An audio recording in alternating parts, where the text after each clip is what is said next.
네, 사도행전 6장 말씀 읽어보겠습니다. 그때의 제자가 더 많아졌는데 헬라파 유대인들이 그 자기의 과부들이 그 매일 구제에 빠짐으로 히브리파 사람을 원망한데 열두 사도가 모든 제자를 불러 이르되 우리가 하나님의 말씀을 제쳐놓고 공개를 일삼는 것이 마땅치 아니하니 형제들아 너희 가운데서 성령과 지혜가 충만하여 칭찬듣는 사람 7을 택하라.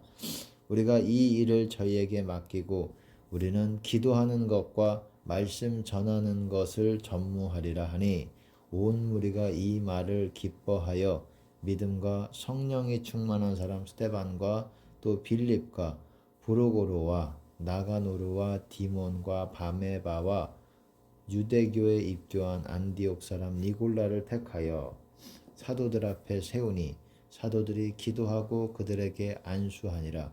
하나님의 말씀이 점점 왕성하여 예루살렘에 있는 제자의 수가 더 심히 많아지고 허다한 제사장의 무리도 이 도에 복종하니라. 내용은 여러분 이게 뭐냐면은 쉽게 말해서 매일 구제에 빠졌다 뭐 이런 표현이 있어요. 1절에 보시면은 헬라파 유대인 그러니까는 당시 이스라엘의 그 영역에 거하는 사람이 아닌 외부에서 이방인의 영역에서 온 유대인들이 있었을 거 아닙니까? 그들이 와서 이제 예수님을 받아들이고 영접하고 믿기 시작하는데 당시에는 이렇게 음식을 분배를 해줬어요. 근데 그 헬라파 유대인들의 거기에 속한 과부들이 그러니까 남편이 없는 사람들 이런 사람들이 매일 구제에 빠졌다 이거예요.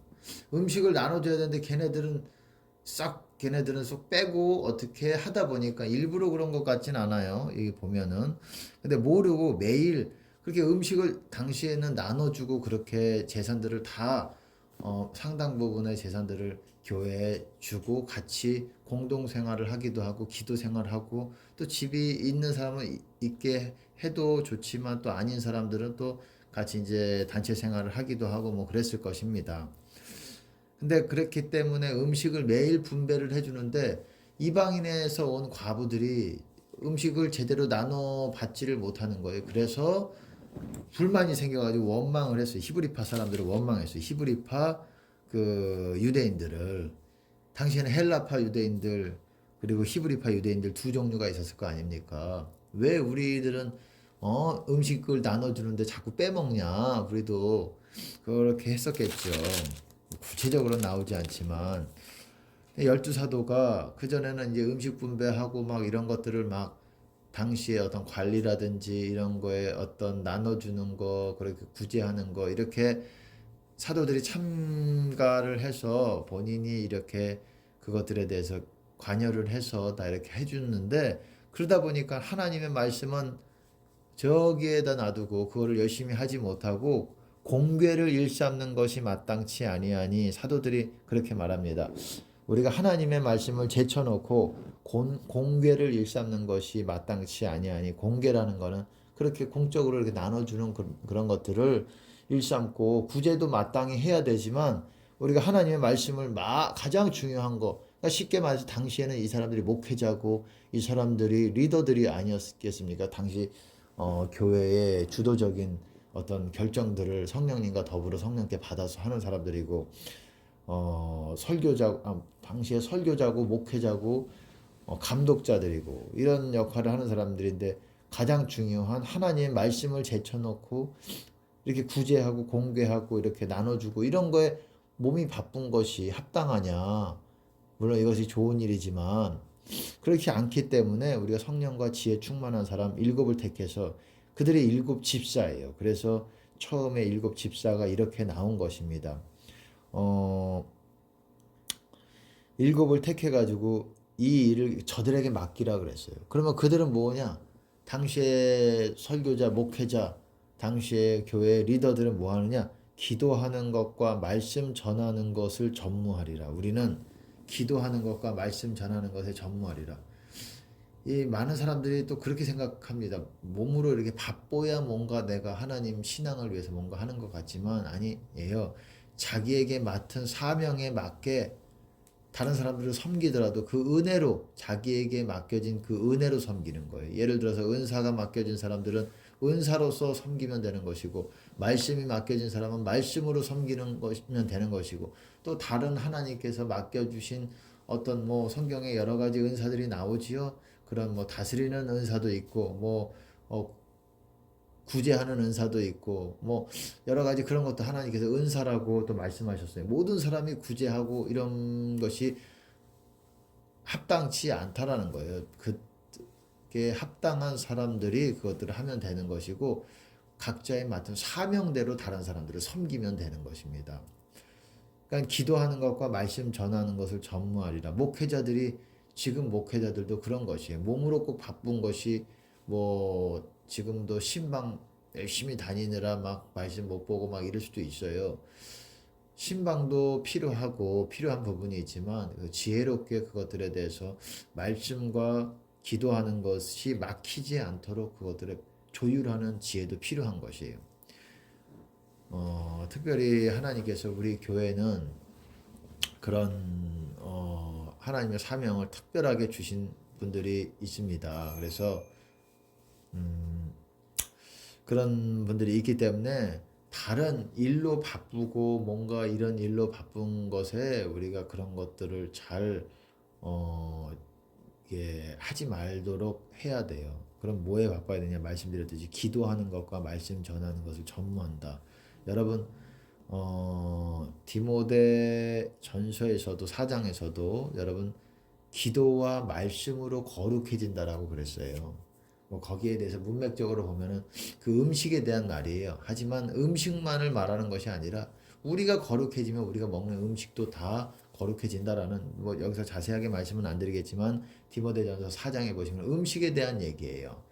하지만 기도와 말씀으로 거룩해진다. 우리도 그런 것입니다. 기도만 가지고 되는 것이 아니에요. 기도가 상당히 중요합니다. 기도도 요령이 있고 기술이 있어요. 이걸 알아야 돼요.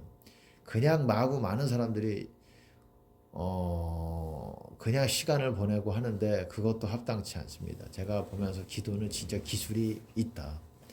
물론 가장 큰 기술은 하나님을 정말 마음과 목숨과 뜻과 이거지만 진짜 원론적으로 교과서적인 답변은 그거지만 정말 무엇을 기도해서 지금 나에게 어떤 기도가 필요한지를 깨닫는 것이 상당히 중요해요. 제가 말씀을 드렸잖아요. 기도를 좀 나눠놨잖아요.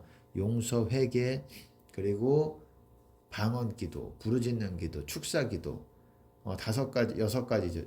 용해, 방, 부축 6가지죠. 5가지죠. 그리고 앞에다가 감사 기도를 그래서 용해, 방, 부축 뭐 이렇게 조금 더 추가적으로 하려고 하는데 뭐 제 생각입니다. 제가 어떻게 이렇게 어떤 앞자만 따가지고 이렇게 말씀을 드리는 겁니다.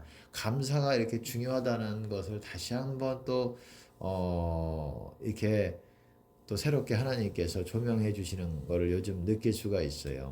우리가 한 번에 감사해 가지고 하나님이 뭐 연결이 되는 것 같지 않다, 잘 모르겠다 하더라도 계속 여러분이 감사를 계속 드려야 보면 기도하면서 드려 보면은 여러분들이 용서, 회개, 그 다음에 기도가 점점 연결이 되고 하나님과 이렇게 연결이 될 수가 있어요.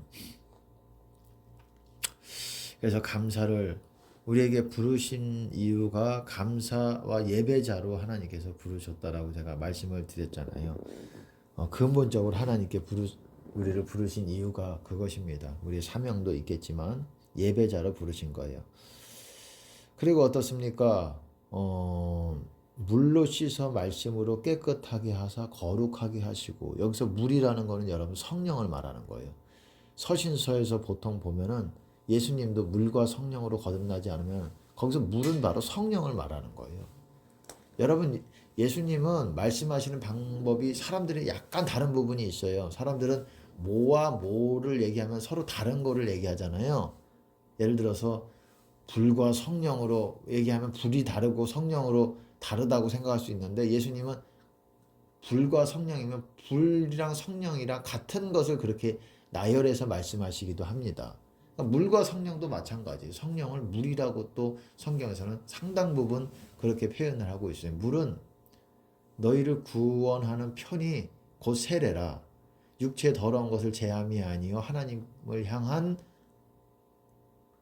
응답이라. 선한 양심의 응답이다라고 answer of the, 그러니까 영어로 보시면 응답이다. 하나님의 응답이다. 너희가 하나님과 사람을 향해서 선한 마음을 가질 때 하나님께서 응답하시는 게 바로 물이다. 바로 그것이 성령을 말하는 거예요. 그것이 너희를 구원하는 표다. 너희가 구원 받았냐 안 받았냐 그것은 물이 너희 안에 있느냐 없느냐로 알 수 있다라는 거. 이거를 다른 사람들은 보통 또한 물줄기, 기도줄 이렇게도 얘기를 합니다. 이 기도줄이에요. 이게 사람들이 말하는 이 기도줄을 놓치지 않는 거예요. 마귀는 이 기도줄을 어떻게 하든지 빼앗아 가기 위한 것이고, 그리고 우리는 이 기도줄을 끝까지 붙잡는 것이 이게 영생을 붙잡는 거예요. 내 안에 영생을 붙잡는 겁니다. 이 기도줄, 이 물줄기, 이 물을, 이 성령, 이거를 끝까지 계속 잡는 것이 신앙생활이고, 기도를 왜 하느냐? 이 물줄기를 다시 새롭게 하고, 다시 또 가까이 물줄기와 만남을 갖고, 이것이 성령을 통해서 하나님을 만나는 것이기 때문에 물로 씻어 말씀으로 깨끗하게 하사 거룩하게 하시고, 물은 성령이고 그리고 말씀으로 깨끗하게 하사, 물과 성령과 말씀으로 깨끗하게 돼서 거룩하게 된다라는 거예요. 에베소서 말씀이죠. 5장을 알고 있어요. 그러니까는 우리가 기도만 필요한 것이 아니라 말씀도 읽어야 돼요. 여러분 말씀도 읽고 또 자기 은사사역이든 무슨 말씀사역이든 본인의 하나님께서 주신 사명을 감당하고 그렇게 해야 됩니다. 예수님께서도 또한 그런 말씀을 하셨어요. 내가 일러준 말로 너희가 깨끗하여졌으니, 그렇게 말하고 있어요. 내가 일러준 말로 너희가 깨끗해졌다. 그러니까 그게 거룩하게 되는 거잖아요. 그러니까 기도와 말씀, 이것이 반드시 이렇게 필요하다는 것을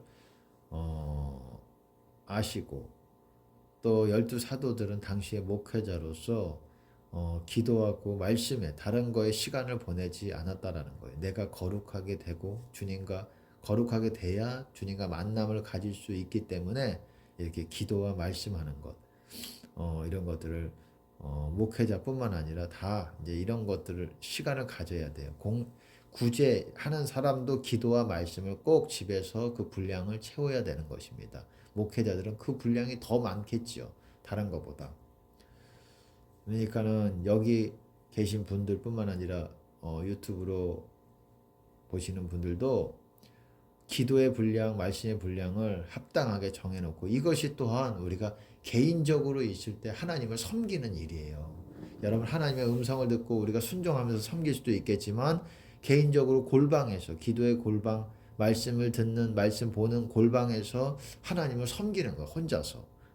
그때 하나님이 역사하시고 하나님이 또 나에게 말씀하시고, 이게 또한 섬기는 거예요. 왜? 우리 마음은 밭이기 때문에, 하나님의 밭이기 때문에. 너희는 하나님의 밭이요 하나님의 빌딩이라 그러잖아요. 하나님의 집이다 그러잖아요. 하나님의 집이요 하나님의 밭이다.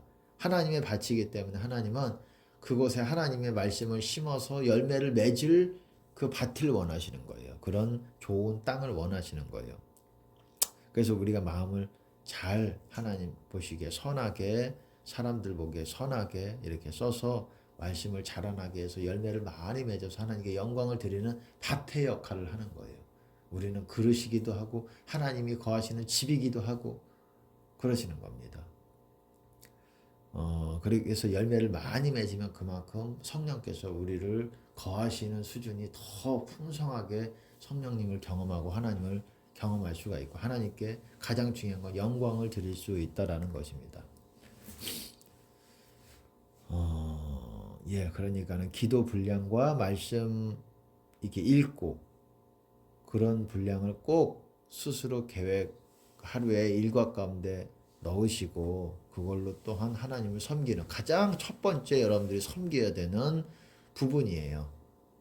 다른 사람만은 섬기는 것이 아니라, 예배만 드리는 것이 아니라 여러분의 골방에서 개인적으로 하나님을 섬겨야 되는 것입니다.